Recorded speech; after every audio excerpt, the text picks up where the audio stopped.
Uglednega profesorja prava usmrtijo na njegovem dovozu. Leta kasneje tožilci trdijo, da je ključ celotnega primera ženska, ki nikoli ni pritisnila na petelina. Leta 2014 je imela obtoženka bogatega fanta po imenu Charlie Adelson in družina Charlieja Adelsona je imela velik problem. In ta problem je bil Dan Markel. Ko so preiskovalci sledili denarju, so odkrili mrežo odnosov in skrivna plačila, ki so ustvarila smrtonosno zaroto. Prius je vodil do Riveraja, Riveraja do Garcije in slabe vezi so vodile do Adelsonovih, obe sledi pa se končata pri Katarini Ibanovi. A sodba, ki so jo mnogi pričakovali, nikoli ni prišla. Kot obtoženka McFenova bom ta primer razglasil za razveljavljenega. Prva porota se ni mogla odločiti, druga je zapečatila njeno usodo. In kmalu je pomagala graditi primer proti ljudem, za katere so tožilci verjeli, da so pravi organizatorji. In ko ste pričali, ste bili iskreni s poroto? Ne. Gospa. Nisem bila. In zakaj potem zdaj prihajate z drugo zgodbo? Mislim, da je morala resnica priti na dan in da so morali biti odgovorni aretirani. Dobrodošli v tej epizodi ženskih kriminalk. Sem Elizabeta Milner. Miami, Florida. Tam spoznamo tokratno zločinko, Katarino McBain. Katarina se je rodila decembra 1984, izvira s Filipinov. Neto se je svojo družino preselila v Miami na Floridi. Ko je bila Katarina v poznih najstniških letih, jo je prijateljica predstavila moškemu po imenu Sigfredo Garcia. Samo en dan smo se družili, ne spomnim se, bilo je tako dolgo nazaj. Bila sem mlada. Sta se spoznala v srednji šoli? Ne, bilo je po srednji šoli. Kmalu sta Katarina in Sigfredo začela hoditi in kasneje sta se preselila skupaj. Leta 2007 pa sta pozdravila svojega prvega otroka, dečka. 5 let kasneje sta dobila še drugo otroka, deklico. Čeprav se včasih naslavljata kot mož in žena, Sigfredo in Katarina nikoli nista bila uradno poročena. Juno razmerje je bilo burno, polno obtožb po prevarah in domnevni uporabi drog pri Sigfredu. Ali se je zgodil kakšen poseben dogodek, zaradi katerega sta se razšla? Mislim, da ja. Bil je en klic, kjer me je njegov telefon nekako po nesreči poklical. In nekako sem po naključju slišala, kako je govoril o nečem s svojim prijateljem. O neki punci mogoče in jaz sem bila sem končana. Je bil to resen razhod? Da, v tem času, ja. Ali je gospod Garcia poskušal ponovno biti z vami? Da. Kako ste to naredili? Mislim, z njim sem že od nekdaj, veš, tako da je vedno rekel prave stvari in potem so spet poskušala urediti stvari. Do konca leta 2013 je bilo med Katarino in Sigfredom konec. In pravi, da je tokrat zavedno. Katarina si hitro najde novega moškega, čednega parodontologa po imenu Charlie Adelson. V južni Floridi je bil Charlie Adelson znan kot nekakšen playboy. Charlie Adelson je odraščal v premožni družini v Coral Springsu na Floridi. Njegov oče, Harvey, je uspešen zobozdravnik. Njegova mama, Donna, je bila nekdanja učiteljica, ki je delala s krajšim delovnim časom v ordinaciji svojega moža. Charlie je imel 2 sorojenca, Roba Adelsona in Wendy Adelson. Vsi otroci družine Adelson so bili uspešni na svoj način. Rob Adelson je zdravnik, Wendy Adelson je odvetnica. Kar se tiče Charlieja, je šel po očetovih stopinjah, postal zobozdravnik in na koncu prevzel Adelson Institute od svojega očeta. Moje ime je dr. Charlie Adelson in sem lastnik ter solastnik parodontološke ordinacije skupaj z očetom, dr. Harveyjem Adelsonom, ki je estetski zobozdravnik. Kar imam rad pri svojem delu je to, da lahko ljudem povrnem nasmeh. Spremenim način, kako živečijo, kako živijo, ter izboljšam njihovo samozavest in način, kako vsak dan razmišljajo o sebi. Vendar sta se Katarina in Charlie dejansko spoznala v drugi zobozdravstveni ordinaciji, Sophia Dental v South Beachu na Floridi. Je bil zaposlen pri Softy Dental ali je bil kot podizvajalec? Podizvajalec. Bil je specialist. Kako to, da sta začela komunicirati tudi zunaj delovnega okolja? Mislim, da je neki deklet spraševal, če sem samska in potem si je preprosto zapisal mojo številko. Ali pa mislim, da je svojo številko vpisal v moj telefon. Razmerje med Katarino in Charliejem je sprva precej sproščeno. Sčasoma jo predstavi družini, najprej Charliejevi sestri Wendy na večerji, nato pa še na zabavnem dnevu na plaži. Katarina in Charlie se nikoli nista označevala za fanta in punco, oziroma uradno potrdila svojega razmerja. Katarina je kasneje na sodišču priznala, da je še vedno spala z očetom svojih otrok, Sigfredom Garcijo, hkrati pa hodila s Charliem Adelsonom. Do poletja 2014 se je razmerje med Katarino in Charliem začelo ohlajati, vendar sta ostala prijatelja. Po poročanju naj bi Charlie celo spodbujal Katarino, naj se ponovno zbliža s Sigfredom. Vendar pa Sigfredo ni bil preveč navdušen nad Charliem in mu ni bilo všeč, da sta komunicirala, tudi kot prijatelja. Po besedah Katarinine prijateljice Indre Velasquez Mascaro je skoraj prišlo do fizičnega obračuna med Sigfredom in Charliem julija 2014. In Sigfredo se nenadoma pripelje, ga zapre z avtom, skoči ven iz avta in začne vpiti nanjo. Ja. Katie ti v resnici nikoli ni povedala, da bi lahko slišala, kaj se govori. Ne. V redu. In kot ste rekli, je Charles nekako uspel zaviti stran in se umakniti. To je pravilno, v redu. Isti mesec bi umor približno 800 km stran zavedno pretresel družino Adelson. 18. julija 2014 je bil Dan Markel, bivši mož Karlove sestre Wendy, ustreljen v glavo na svojem dovozu v Tallahassiju na Floridi. V redu, povejte mi točno, kaj se je zgodilo. Slišali smo ga tam zgoraj in garažna vrata so bila odprta. Mislil sem, da bo gospod odpeljal avto ven, zato sem se vrnil v svojo hišo, ampak nikoli ni odpeljal. In sem se vrnil nazaj in njegovo voznikovo okno je bilo razbito. Bil je pretepen in ni mogel odgovarjati, bil je noter. Ne vem, a ga je kdo poskušal ustreliti, ali se je ustrelil sam ali kaj, ne vem. Hitro mu pošljite rešilca. Kaj se dogaja z njim? Ne vem, okno na voznikovi strani je povsem razbito in ima kri po vsej glavi. Ne odziva se name, mislim, da se morate pohiteti. Dan Markel je pripeljan v bolnišnico v Tallahassiju, vendar naslednji dan zaradi poškodb umre. Njegov primer takoj obravnavajo kot preiskavo umora. Vprašanje je, kdo bi želel ubiti profesorja prava na Državni univerzi Floride. V času umora sta bila Dan Markel in Wendy Adelson ločena približno 1 leto, potem ko sta imela grenko ločitev in bitko za skrbništvo nad svojima 2 sinovoma. Wendy Adelson zaslišujejo detektivi na dan streljanja. Preiskovalce zanima, ali je imela burna ločitev med Wendy in Danom kakšno povezavo s tem, kar se mu je zgodilo. Daniel je bil streljan, prav? In ugotoviti moramo, zakaj in kdo je to storil. Lahko pri tem pomagaš? Poskusila bom. Kaj želim zdaj narediti, da pospešim stvari, v redu? Ampak potrebujem vaše dovoljenje, da vzamem vaš mobilni telefon in iz njega prenesem vse podatke. Torej, imate s tem kakšen problem? Ne. V redu, potem bomo uredili, da boste dobili otroke, ali pa jih bomo nekako pripeljali, prav? Ker so otroci v vrtcu, kaj ne? Ja, in potrebovali bodo svojo mamo. Ja, da ni me ni lepo obravnaval in zelo me je strah, da je morda kdo to naredil. Ne zato, ker sovražijo Denija, ampak ker so mislili, da je to na nek način dobro. Praviš, da misliš, da bi morda kdo od tvojih prijateljev naredil kaj takega? Prosim, ne vem.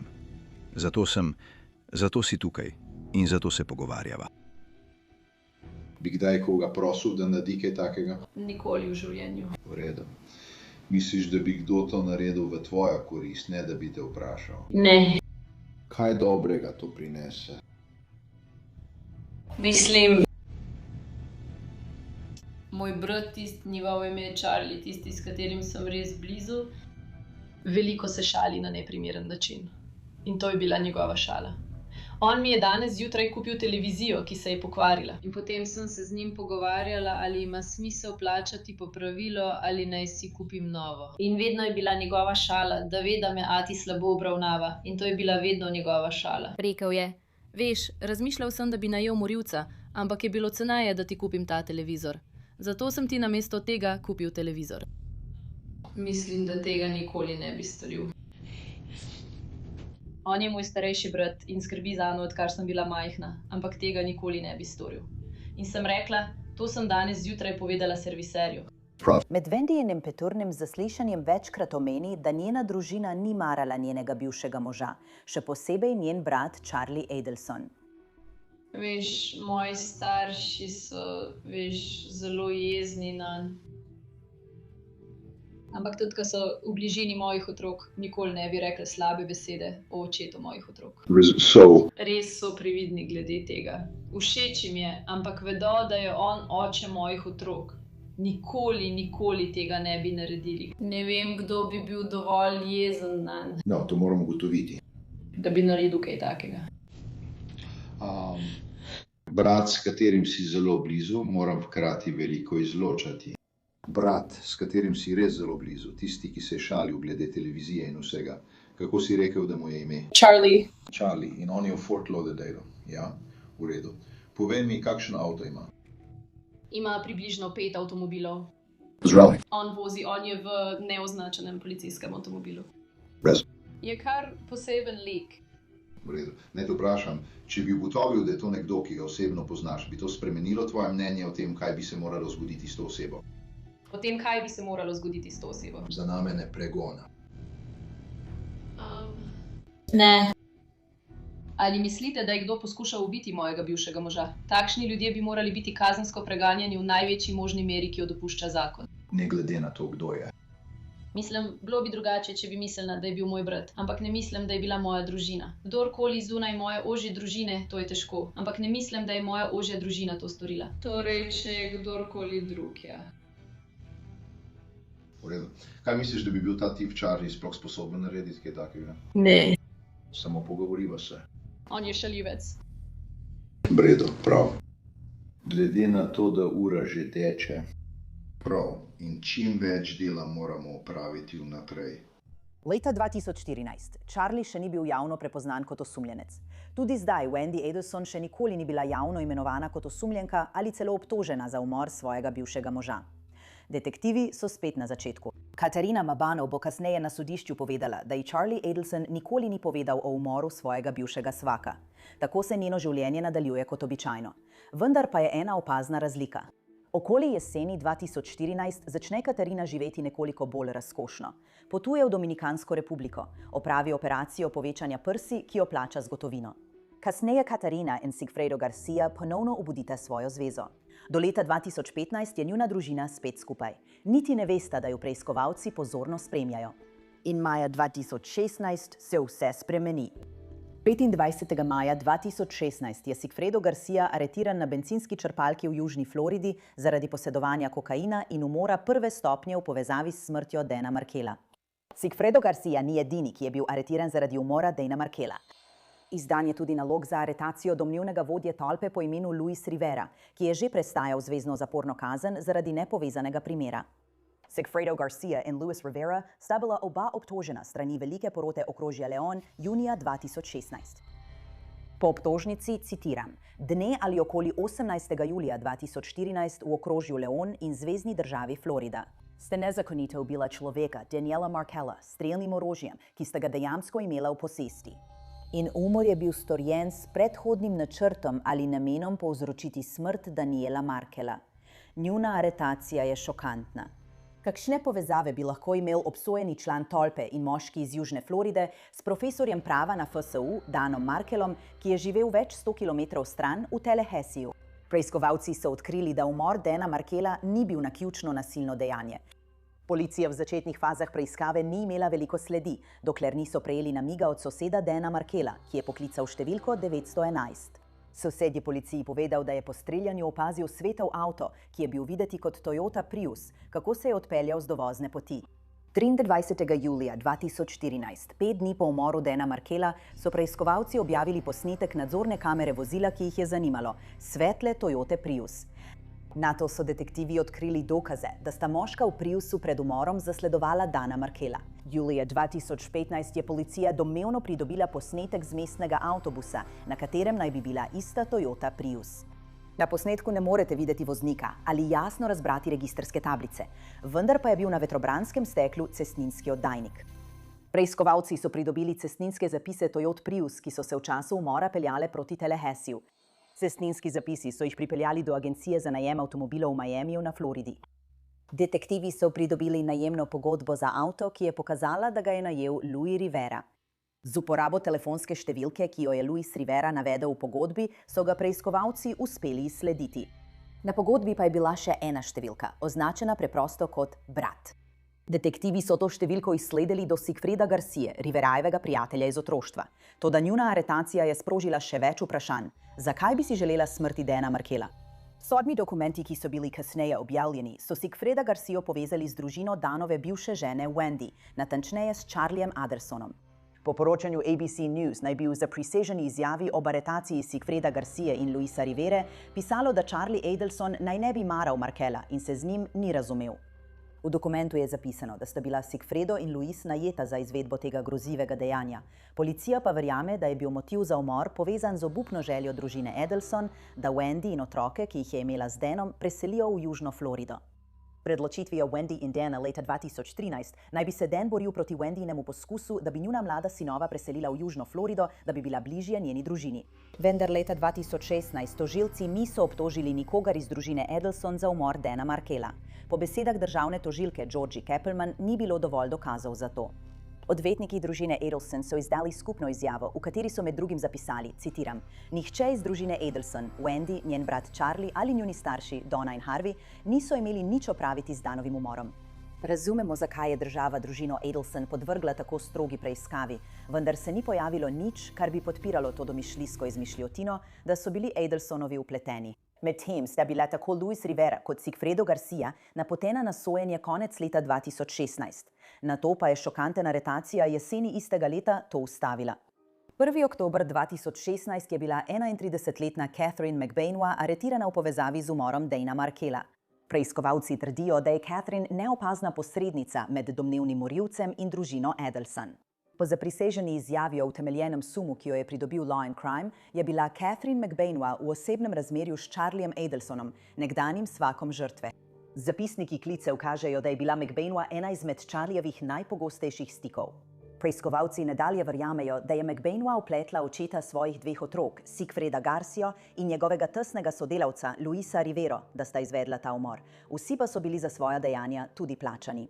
Dokument nadalje navaja, da je potem, ko je bila prošnja Wendy Adelson za selitev otrok dokončno zavrnjena, njena mama Donna večkrat pritiskala nanjo, naj prisili Dana Markela, da dovoli selitev v Južno Florido z njunimi otroki. Po navedbah dokumenta so prejeli tudi informacije od Wendynega prejšnjega fanta, ki je povedal, da mu je Wendy razkrila, da je Charlie že prejšnje poletje raziskoval možnost najema morilca in povedali so mu, da bi to stalo $15,000. Med policijskim zaslišanjem je Wendy povedala, da je Charlie to omenil kot šalo.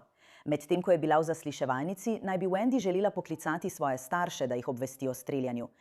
Domnevno je svetovalki za pomoč žrtvam zamrmrala, da so njeni starši zelo jezni na Dana Markela in je to opisala kot zelo zafurano situacijo. Wendy je poklicala svojo mamo, Donno Adelson, in jo domnevno prosila, naj o streljanju obvesti Charlija. Po navedbah zaprisežene izjave o utemeljenem sumu je Donna poklicala Charlija, vendar se je oglasila telefonska tajnica. Pokliče jo nazaj in po telefonu se pogovarjata 5 minut in 47 sekund. Charlie ponovno pokliče Donno in z njo govori 6 minut in 31 sekund. Nato pokliče Catherine McBain in naj bi se po telefonu pogovarjala skoraj 3 minute. Uradniki pravijo, da je klic Catherine pomemben, ker, kot je bilo že prej navedeno, preiskovalci verjamejo, da je McBainova oseba, ki je omogočila umor, saj je povezava med zadevnimi družinskimi člani in strelci. Preiskovalci kmalu dobijo potrditev vloge Catherine pri umoru Dana Markela od enega izmed domnevnih morilcev. Bil sem mogoče kot 3-4 čevlje stran od njegovega avta, vidim, da skoči ven, obide avto na način, kot vozi. Tisti dan so bili morilci na telefonu. Kar ga je ustrelil, sedel v avto in smo odšli. Ta policijski zaslišanje iz oktobra 2016 z Luisom Rivero ne le neposredno vpleta Catherine McBain in Sigfreda Garcio, ampak Luis trdi, da je bil vsaj en Adelson seznanjen s tem načrtom. Vprašal sem ga v avtu, preden je prišel do avta, kaj ona dela tukaj zgoraj. Prišla je sem, da preveri, če je z otroki vse v redu. Rekel sem, človek, moraš vedeti še kaj drugega kot to sranje, kaj ta ženska dela tukaj. In ona ve, da sva tukaj. Ona ve, da si tukaj zgoraj. Torej, kaj dela tukaj zgoraj? Tako da, ko on pokliče Katie. Hej, kaj se dogaja? Vidim to gospod tukaj. Ne, ona preverja, da je vse v redu. Daj jutri odhaja Don. Na let ali kamorkoli že gre. To je to. Torej, to moramo narediti jutri. Ja, ker odhaja. In prišla je pogledati otroke. Ampak jaz sem ga videl, kako bledi in vse, sem rekel, v redu. Tako da sem rekel, peljemo se, vračamo se v hotel, sedim na stolu v hotelu in on reče, si v redu. Zdaj pa sem samo radoveden, kaj za vraga ta gospa počne tukaj zgoraj. četrtek si se peljal mimo, videl si jo, kako je peljala otroke. Vprašaš ga, on reče, da je to Wendy. Preveri, ali bomo to res naredili, a nekaj takega. Hotela se je prepričati, da smo bili tam zgoraj. Mislila je, da lažemo, da on laže. In prej si rekel, da kliče Kate. On klical je Katie. Pomisli, šli so dol, mi smo odvrgli pištolo, potem jo je poklical in rekel, vse je opravljeno. Poskrbi, da imaš moj denar, sem na poti. Ko se vrnemo v hišo, jo pokliče, ja, potrebujemo denar. Ona reče, ne skrbi, jutri zjutraj ga boš imel. Slišim ga. Vem, hočem se vrniti. Voziš se iz Tallahassija. Markel je bil ustreljen. Voziš se iz Tallahassija. V redu. In potem, ali praviš, da si pištolo odvrgal, preden je on opravil prvi telefonski klic, ker je bilo pomembno to, da jo je poklical in rekel. Ja, poklical je in ji povedal, da je vse opravljeno. Vse je opravljeno. Mislim, da veliko prej, preden smo našli tisto pištolo. Ali potem, ko smo jo našli. Zato, zagotovo, res, 100%. Poklical je in rekel, hej, že je opravljeno. Si jo slišal na drugi strani, ja? Slišim jo. Ona reče, v redu, vem, prav. V redu, že vem. Ja, kot... Jaz pa, kako za vraga ona ve? Veš, kako bi ona vedela, če je že končala? Ampak to je Katin glas. Ja. To je Katin glas, 100%. To je Katin glas. Kata, 100%. Ne more poklicati Wendy in njenega glasu ne poznam. Katin glas poznam. Vendar se spomnite, da leta 2016 nihče iz družine Adelson ni bil aretiran ali obtožen v povezavi s smrtjo Dana Markela. Toda v nekaj dneh po aretaciji Katarine se Luis Rivera izreče za krivega za svojo vlogo pri umoru profesorja prava na FSU. Do oktobra 2016 Luis Rivera že prestaja 12-letno zvezno zaporno kazen zaradi nepovezane obtožbe. Po tej sporazumni priznavi krivde se izogne smrtni kazni in celo dosmrtni zaporni kazni. Luis Rivera je za umor Dana Markela obsojen le na dodatnih 7 let zapora. Po pogojih sporazuma mora tudi v celoti sodelovati z oblastmi. To vključuje pričanje proti Catherine in njegovemu prijatelju iz otroštva Siegfriedu. Oktobra 2019, več kot 5 let po umoru Dana Markela, se Catherine McBanua in Siegfriedo Garcia soočita s sojenjem. Čeprav noben od Adelsonovih v tem trenutku ni na sojenju, postane ime Adelson osrednja točka v primeru tožilstva. Organi pregona zbirajo te posnetke nadzorne kamere in poskušajo pridobiti informacije o osumljencih ter vozilu, ki bi lahko bilo povezano s tem umorom. Medtem ko to počnejo, hkrati poskušajo izvedeti več o življenju Dana Markela. Kdo mu je blizu? Kdo bi lahko imel motiv, da si želi njegove smrti? Organi pregona se srečajo z Markelovo bivšo ženo Wendy Adelson, pri čemer izvejo, da je bila vpletena v zelo sporen razvod in nadaljnje sodne postopke z gospodom Markelom glede uveljavljanja sporazuma o razvezi zakonske zveze. In posebej glede skrbništva nad njunima 2 sinovoma. Iz sodnih vlog v zvezi z razvezo je razvidno, da je Wendy Adelson poskušala preseliti v Južno Florido. Dejansko se je z otroki preselila v Južno Florido, vendar je sodišče 20. junija 2023 odredilo, da se mora vrniti v Tallahassee. Ni smela oditi z otroki gospoda Markela. Ločitev med Wendy in Danom Markelom je bila dokončna 31. julija 2023. Kot sem omenila, pa se je pravdni postopek nadaljeval, saj sta obe strani vlagali vloge v zvezi z domnevnimi kršitvami ločitvenega sporazuma glede skrbništva nad otroki. In posebej ena od zadnjih vlog, vloženih pred umorom Dana Markela, se nanaša na mamo Wendy Adelson, njegovo taščo Dono Adelson. In v tej vlogi je trdil, da ga je babica otrok Donna Adelson očrnila pred otroki. In sodišče je prosil naj odredi, da Donna Adelson ne sme imeti nenadzorovanih stikov z njegovimi otroki, njenimi vnuki. O tej zahtevi nikoli ni bila sprejeta odločitev, ker je bil Dan Markel umorjen, preden je bila obravnava izvedena. Kot sem omenila, so Wendy Adelson zaslišali in povedala vam bo, da res upa, da tega ni nihče storil zanjo. Povedala vam bo, da njen brat Charlie Adelson, ki prav tako živi v Južni Floridi skupaj z njeno mamo, ne skupaj, ampak na istem območju kot njena mama Donna Adelson in njen oče Harvey Adelson.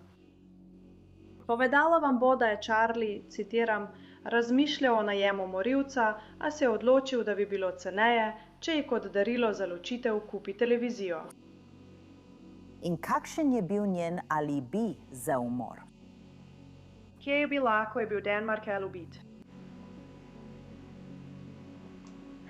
Ima pričo, ki je bila prisotna v njenem domu, serviserja, ki je popravljal prav tisti televizor.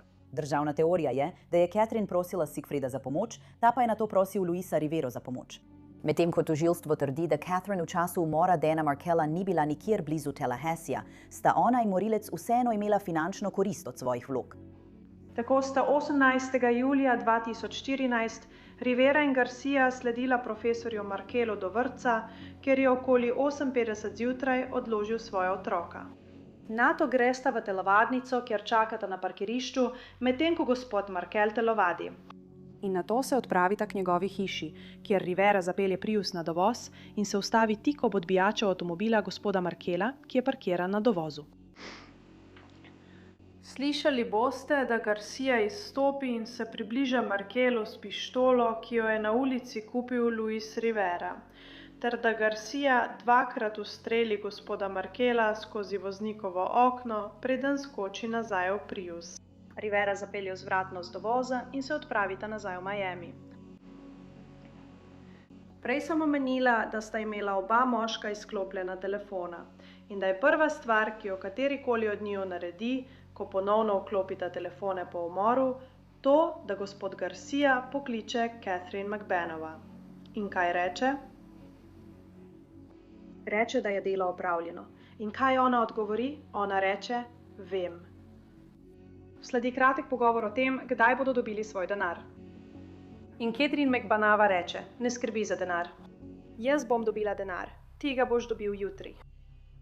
Naslednji dan je bil Rivera pri brivcu, ko je govoril s Catherine McBanova. Povedala je, da ima denar in da išče Garcijo, da bi mu plačala, vendar ga ni mogla najti. Rivera je vedel, kje lahko poišče Garcijo, pri drugi mladi ženski doma. Rivera uspešno najde Garcijo in vsi se odpravijo k Riveri domov, kjer Rivera prejme svoje plačilo. Tako so Rivera, Garcia in McBanova vsi prisotni. Rivera dobi svoj denar, $35,000 spetih v svežnje, po $1,000 vsak. Garcia je Riveri kasneje tisto noč, medtem ko so praznovali, dal še nekaj dodatnega denarja. Ker sta bila bivša partnerja sojena skupaj, sta njuna odvetnika vsak posebej podala uvodno izjavo poroti. Odvetnica, ki zastopa Catherine McBanova, večkrat omenja družino Adelson in trdi, da je njena stranka nedolžna. Želijo, da verjamete, da je bila Catherine McBanova plačana za umor v gotovini, nato pa je šla v banko, da bi denar položila na kraj, kjer ga nihče nikoli ne bi našel. Da se je odločila vstopiti v banko, kjer so videokamere in evidence. In to naj bi bil načrt, da skrije denar v banki. Zdaj vam bodo dokazi pokazali, da ni nobenih dokazov o dvigih z Adelsonovih računov, niti enega. In ni nobenih dokazov o gotovinskih vlogah na računa Siegfrieda Garcije in Luisa Rivere. In zakaj je temu tako? Se spomnite, kaj je gospa Kaplan včeraj rekla med zaslišanjem porotnikov? Kriminalci ne puščajo svojega DNK in prstnih odtisov. Se spomnite, ko je to rekla? Želijo, da verjamete, da je Katarina del te zapletene sheme, vendar je ona edina, ki pušča sled gotovinskih vlog na svojem bančnem računu. Tukaj sedi obtožena zločina, ki ga ni storila, brez neposrednih zanesljivih dokazov, ki bi jo povezovali s tem. Torej, trenutno so primeri v teku. Siegfriedov primer je določen za sojenje. Luisov primer je določen za sojenje. In želijo, spet pletajo Adelsonove. In odvetnik Siegfrieda Garcije trdi, da porota ne bi smela zaupati besedam Luisa Rivera. Vlada je stavila vse na Luisa Rivero. To je ta primer. Prav? Pričakovati je špekulacije in dodatne teorije o tem, zakaj so Adelsonovi želeli škodovati Danu Markellu. To je dodatni primer. Ta primer Siegfrieda temelji na Luisu Riveri. In povem zakaj. Ker je edina oseba, ki lahko postavi Siegfrieda Garcijo na kraj dogodka. Edina oseba, ki vam lahko pove, da je Siegfriedo Garcia izstopil iz avta in naj bi ustrelil Dana Markella. Kdo? To je tip, ki je dobil 7 let. Tip, ki je dobil ponudbo življenja. Dokazi bodo pokazali, da ima moja stranka otroke z gospo McBanda. Ljubijo, to je njegova dekle, to je njegova žena. Ampak sta šla skozi težko obdobje. In veš, s kom je hodila? Hodila je s Charliejem Adelsonom. Želijo, da verjamete in dokazi bodo pokazali, tudi iz pričanj vladnih prič, da je Sigfredo Garcia bil zaljubljen v Katie in da ni bil srečen. Niti malo. Da je ta zobozdravstveni playboy, ki se vozi naokoli s Ferrarijem, ima lepo pričesko, velike mišice in dolg denarnico, bil s svojo ženo. Želijo, da verjamete, da je ta moški, ki mu je bilo srce zlomljeno, sklenil, veste kaj, bom kar pomagal tipu, ki je z mojo ženo. Ključna priča tožilstva je nihče drug kot Luis Rivera. Kaj je gospod Markel počel, ko ste se pripeljali za njim? Bil je na telefonu, prav. Še vedno je sedel na voznikovem sedežu svojega vozila? Da, gospa. In kaj se je zgodilo, ko ste zapeljali na njegovo dovozno pot? Takoj, ko sem zapeljal noter, je seveda on skočil ven, skočil iz avta in šel okoli. Ne okoli, ampak pred avto. Takoj za njegovim avtom in pred avtom, ki sem ga vozil. Šel sem na voznikovo stran in ga ustrelil. Ste ustrelili gospoda Markela? Da, gospa. Kolikokrat? 2-krat. Ali ste dejansko videli gospoda Garcijo, ko je ustrelil gospoda Markela? Seveda.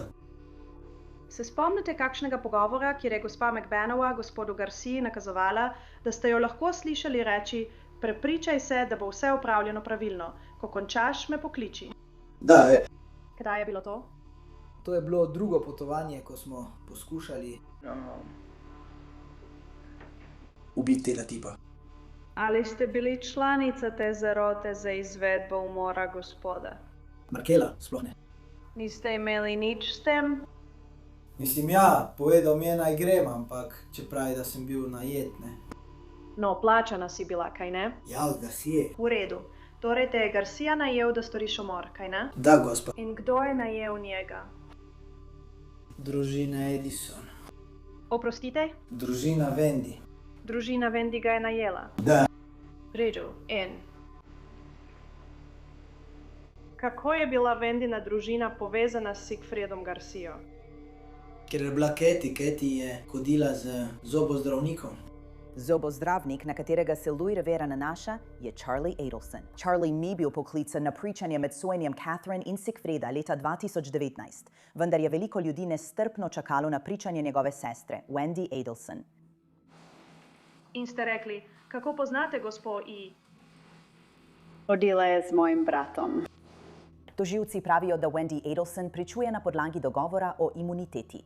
Čeprav dogovor preprečuje, da bi se njeno pričanje uporabilo proti njej, še vedno obstaja možnost, da bi država kasneje lahko vložila obtožnico. Ali veste, ali je v hiši vaših staršev sef, v katerem so kupi gotovine? Ne vem za sef s kupi gotovine. Torej, nimate kupa gotovine v sefu vaših staršev, ki bi pripadal Wendy? Ne. V redu. Ali je Charlie Adelson maral Dana Markella? In ponovno, govorim o obdobju pred njegovo smrtjo. Mislim, da je bil tudi on.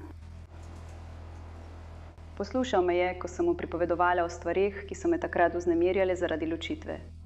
Torej, ne glede na to, ali mu je bil všeč ali ne, me je zagotovo podpiral.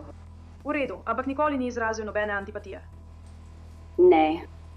Ali je omenil najem morilca, da bi ubil vašega moža? Pogovarjam govorice. Zabrnjeno. Ne. Ali je kdaj šalil, da je razmišljal o najemu morilca? Vendar bi bilo ceneje, če ti kot darilo za ločitev kupi televizijo. Res je povedal to šalo. Kdo je uredil popravilo tiste televizije? Jaz sem. Tvoja mama ni uredila tega dogovorov? Mislim, da ne. Ali je Charlie kdaj rekel, da je razmislil o vseh možnih možnostih za rešitev problema, pri čemer je bil problem Dan Markel?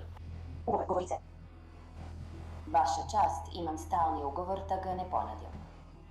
Razmisli, nasvidenja. Ali je to kdaj rekel? Ne. Po umoru gospoda Markella, ali vas je Charlie Adelson peljal na slavnostno večerjo? Ne. Se spomnite kakšne večerje, kmalu po smrti gospoda Markella, kjer ste bili z gospodom Charliem Adelsonom in ste bruhali. Ja, spomnim se te večerje. Oprostite. Kar nadaljujte, prekinila so vas. Potem, ko je Danny umrl, me je bilo grozno strah, da bo nekdo prišel za mano ali mojimi otroki in nam škodoval. Ali ste bili kakorkoli vpleteni v zaroto za umor Dana Markela?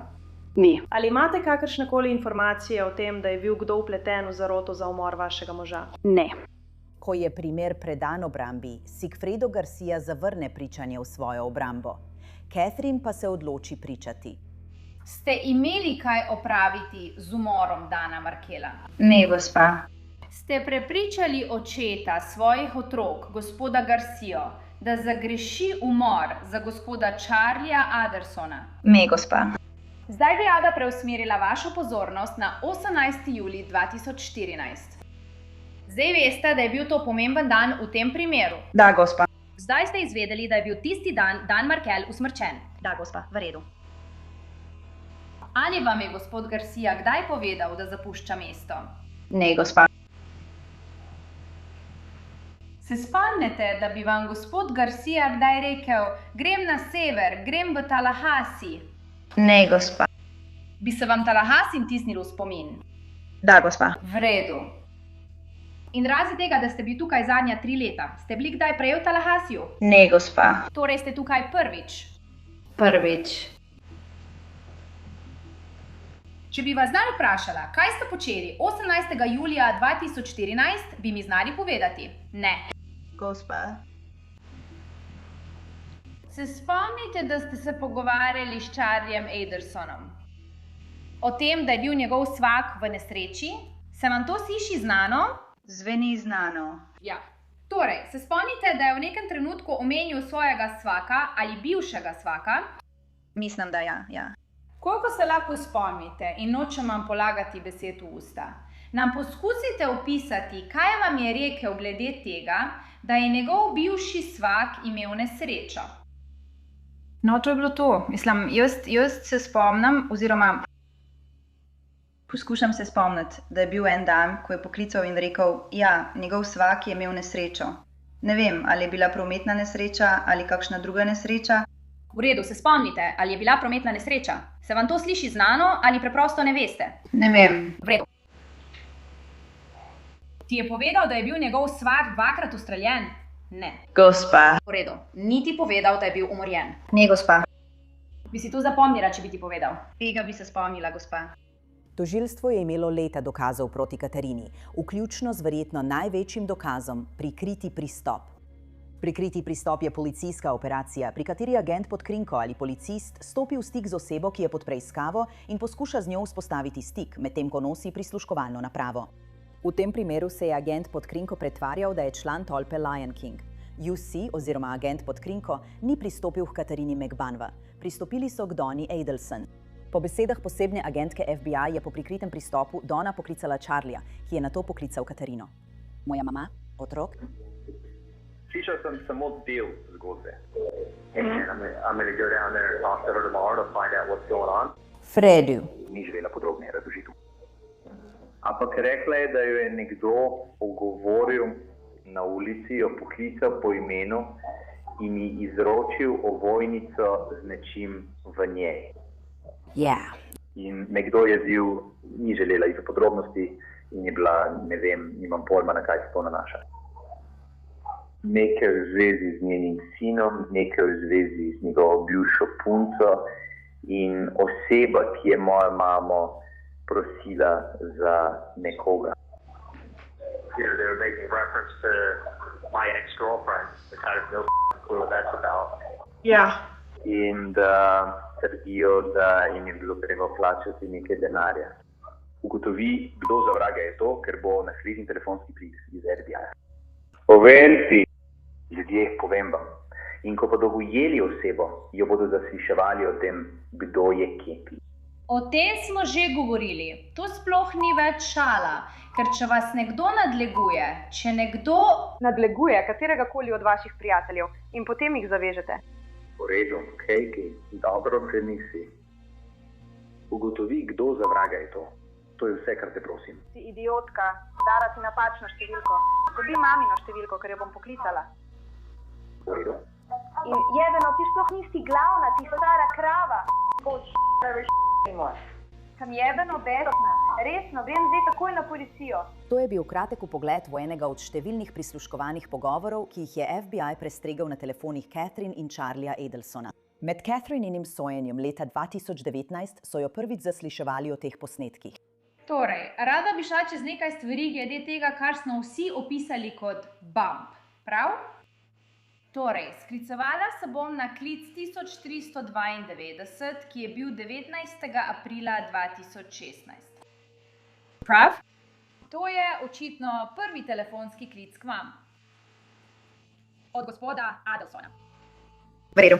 V redu. To je prvič, da vas je obvestil, da je nekdo pristopil k njegovi materi na ulici. V redu. V redu? Se tega spomnite, kaj ne? Da. Ste se slišali na posnetku? Ko ste rekli? Kaj? Ali lahko poroti opišete, kaj ste mislili oziroma zakaj ste mu tako odgovorili? Ja, bila sem samo zmedena.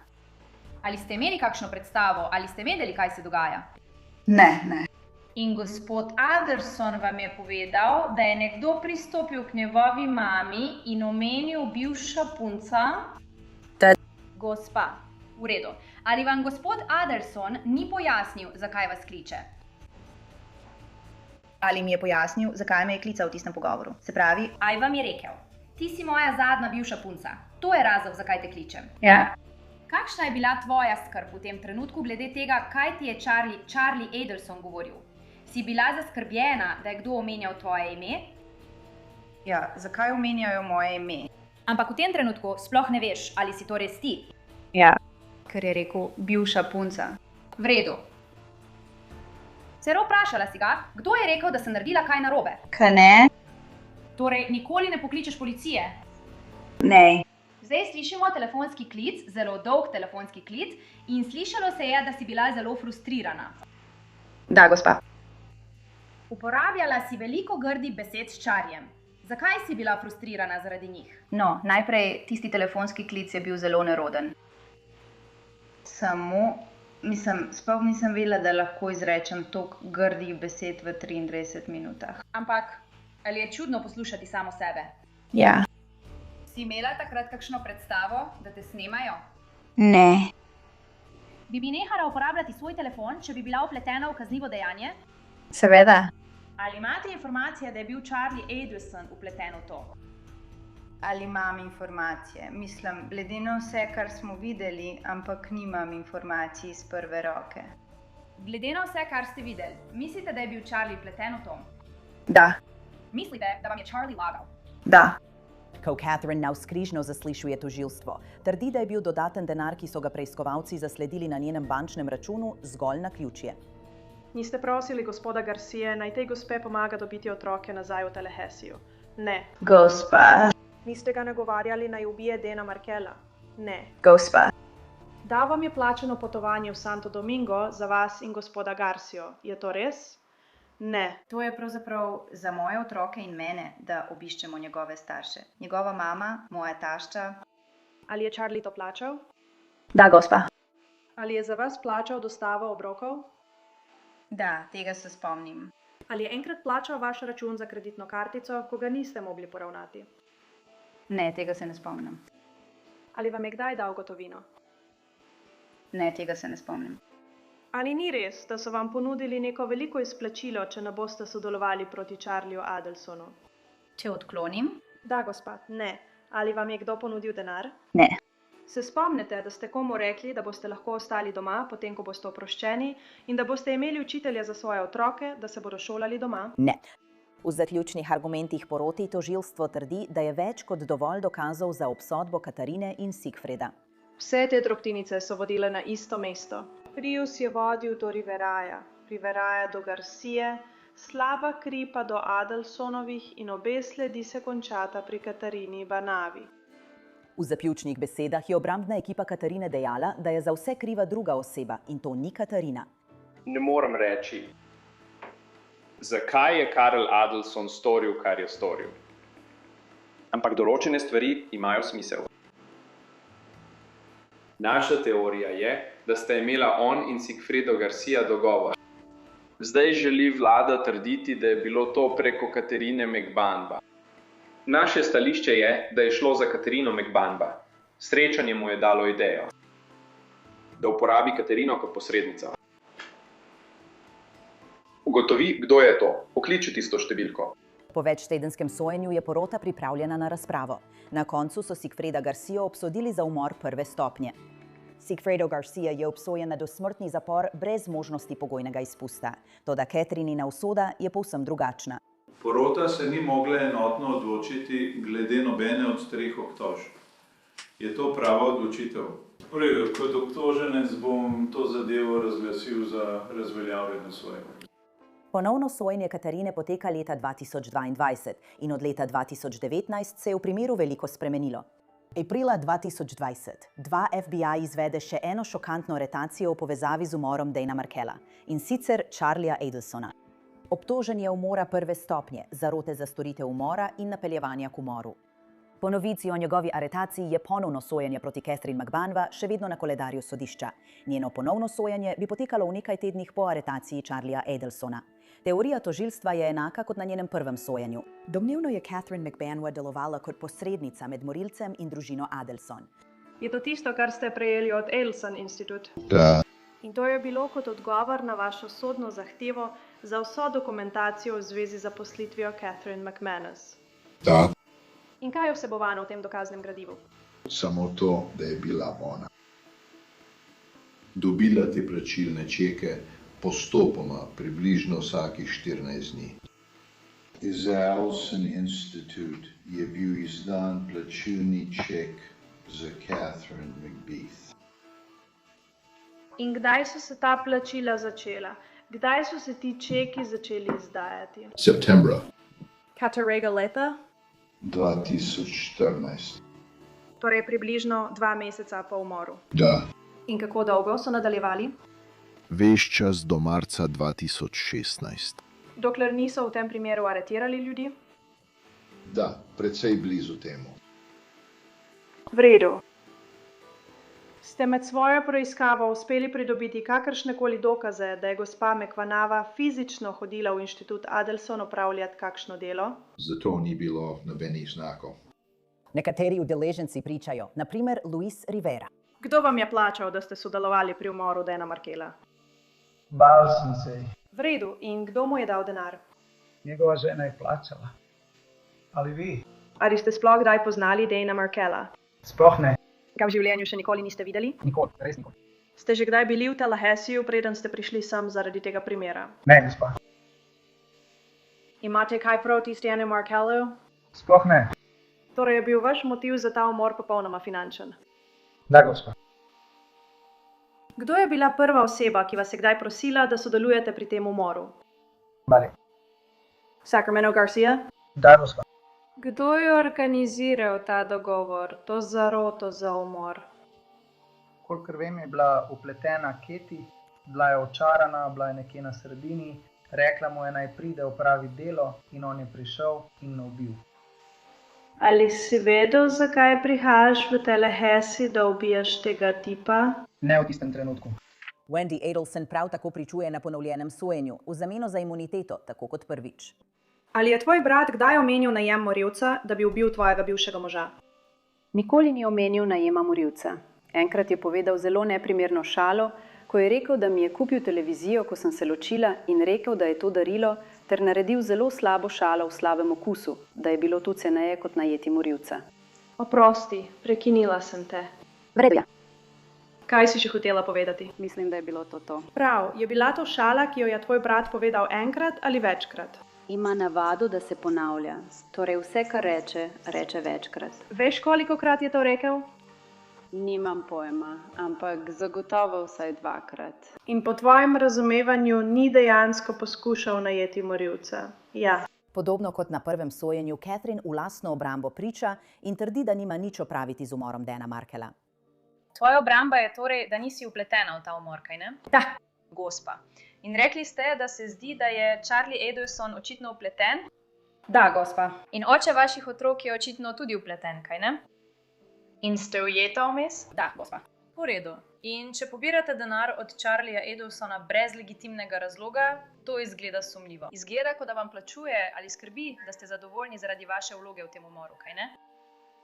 Ne, gospa, zdaj tožilstvo pravi, da bi bilo čudno, če bi Garcia in Charlie govorila. Kolikor ste vedeli, kaj ne? Da, gospa. V redu. A ne bi bilo bolj čudno, če bi Charles Adelson prosil svoje dekle, naj prosi očeta svojega otroka, ki ga je sovražil, da zanj stori umor? To bi bilo izjemno čudno. Ampak ali bi imela porota dovolj razumnega dvoma, da bi prišlo do še enega sojenja brez razsodbe? Mi porota razglašamo naslednje glede prve točke obtožnice. A. Obtoženec je kriv umora prve stopnje. Mi porota razglašamo naslednje glede druge točke obtožnice. A. Obtoženec je kriv zarote za storitev umora prve stopnje. Mi porota razglašamo naslednje glede tretje točke obtožnice. A. Obtoženec je kriv napeljevanja k storitvi umora prve stopnje. Catherine bo obsojena 29. julija 2022. Čeprav Catherine McBanwell nikoli ni bila obtožena, da bi potegnila sprožilec, je bila njena končna kazen enaka kot pri enem izmed morilcev. In ona je prebivalka Floride. Katerina Van Vanamor 2016 CF 3036 in 2018 CF 497. Miss Movangej je prisotna tukaj v sodni dvorani skupaj s svojim zagovornikom pri prvi točki obtožnice, ki je obtožba za umor prve stopnje. Porota vas je spoznala za krivega, razglašen boste za krivega in obsojen boste na dosmrtni zapor. Brez možnosti pogojnega nadzora ali pogojnega odpusta. Po drugi točki obtožnice, ki je zarota za umor, vas je porota spoznala za krivega. Razglašen boste za krivega in obsojen na zaporedno kazen 30 let v zavodu za prestajanje kazni. Po tretji točki obtožnice, napeljevanje k umoru, vas je porota spoznala za krivega po tej točki. Razglašen ste za krivega in obsojeni na dodatno kazen 30 let v zavodu za prestajanje kazni. Priznala se vam 2119 dni že prestane kazni. Sodni stroški znašajo $2625 in $100 stroškov pregona, o kateri bo odločalo civilno sodišče, sodnik. Imate 30 dni časa za vložitev pritožbe. To ni bilo zadnjič, da se je Catherine McBanwell pojavila v sodni dvorani okrožja Leon. Oktobra 2020 tri so jo ponovno pripeljali, da je pričala proti Charlieu Adelsonu na njegovem sojenju za umor. Vidim, da ste v zaporniških oblačilih. Ste trenutno v priporu? Da. Gospa. Zakaj ste v priporu? Za umor? Ali prestajate kazen za umor? Da. Gospa. Bili ste obsojeni za umor? Da, gospa. In je tu umor Dana Markella? Da, gospa. Med svojim pričanjem na Charlievem sojenju, Catherine pove popolnoma drugačno zgodbo, kot jo je povedala v svojo obrambo na obeh svojih sojenjih. Kakšna je bila vaša obramba, ko so vam sodili? Da s tem nisem imela nič.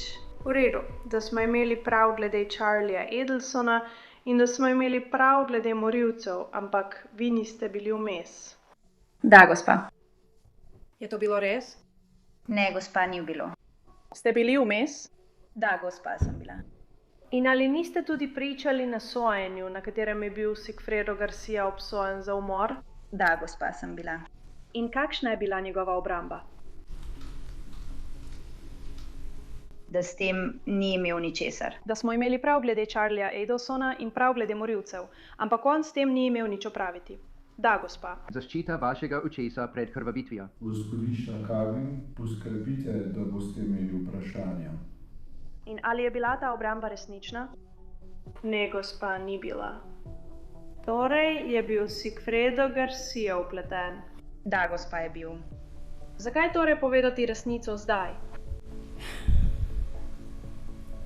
Verjamem, da je morala resnica zdaj priti na dan, da bi družina lahko dobila neko obliko zaključka.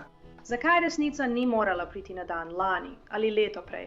Ali še leto prej? Poskušala sem se braniti. Poskušala si se izmazati? Da, gospa. Si mislila, da boš s to obrambo uspešna na sojenju? Sem mislila. Ti je kdo kaj obljubil? Ti je kdo kaj ponudil za tvoje pričanje danes tukaj? Ne, gospa. Ali ti ni bilo sprva ponujeno imunitete za sodelovanje v tem primeru? Da, gospa Bellamy. Ampak tega niste sprejeli. Ne, gospa, nisem. Ker ste mislili, da se lahko popolnoma izognete kazni. Ja. Gospa. In zdaj pristajate dosmrtno kazen. Da, gospa, sem. Charlie Adelson zanika, da bi imel kakršnokoli povezavo z umorom svojega nekdanjega svaka. Zdaj, ali se spomnite, da ste se pošalili? Da je bilo kupiti televizor ceneje kot najeti morilca? Nekaj v tem smislu. Ja, to je tisto, kar bom povedal o tem. Ja, povejte mi, kakšna je bila šala. Kar se je zgodilo je, da ko sem mi dal televizor kot darilo za ločitev, sem bil neumen. To je bila najbolj neumna stvar, kar sem kdaj rekel v življenju. In rekel sem, veš, hotel sem ti najeti morilca, ampak televizor je bil veliko cenejši, zato sem se odločil za televizor. In rekel sem to kot popolno šalo in bilo je neumno, ampak to pogosto počnem. Si to šalo povedal tudi drugim? Ja. Si to šalo večkrat povedal v letih 2013 in 2014? To šalo sem povedal, ko je imela težave, ko se je borila in bila vznemirjena. Ponovil sem šalo. In bilo je neumno. Ali ste kdaj povedali to šalo, Catherine McBeath? Da, sem. Samo da bo jasno, ali ste kdaj razmišljali o najemu morilca? Ne, nikoli. Toda porota okrožja Leon se ni strinjala s teorijo obrambe. Na okrožnem sodišču drugega sodnega okrožja za okrožje Leon na Floridi, zvezna država Florida, proti Charlesu Adelsonu, številka primera 2016 CF 3036B. Razsodba. Točka 1. Mi, porota, ugotavljamo naslednje glede prve točke obtožnice umor prve stopnje. Obtoženi je kriv umora prve stopnje. Charlie Adelson je obsojen po vseh točkah obtožnice.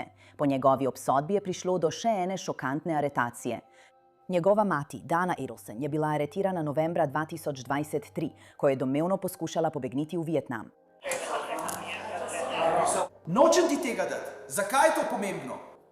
Zakaj si želiš boriti? Daj roke zafrbati, da bi molil. Pusti, da ti pomagam, da bomo lahko videli. Dana Adelson je aretirana zaradi obtožb za umor prve stopnje, zaroto in napeljevanje. Izreče se, da ni kriva. Decembra 2023 je Charlie Adelson obsojen na dosmrtni zapor. Dana Adelson ne bo stopila pred sodišče do avgusta 2020, več kot 11 let po umoru Dana Markela. Tako kot v primeru Charlieja Adelsona, je tudi Catherine McBainova pričala proti Dani Adelson. Zakaj potem zdaj prihajate z drugačno zgodbo? Mislim, da je morala resnica priti na dan in da so morali biti odgovorni ljudje aretirani. Donna ni pričala v svojo obrambo.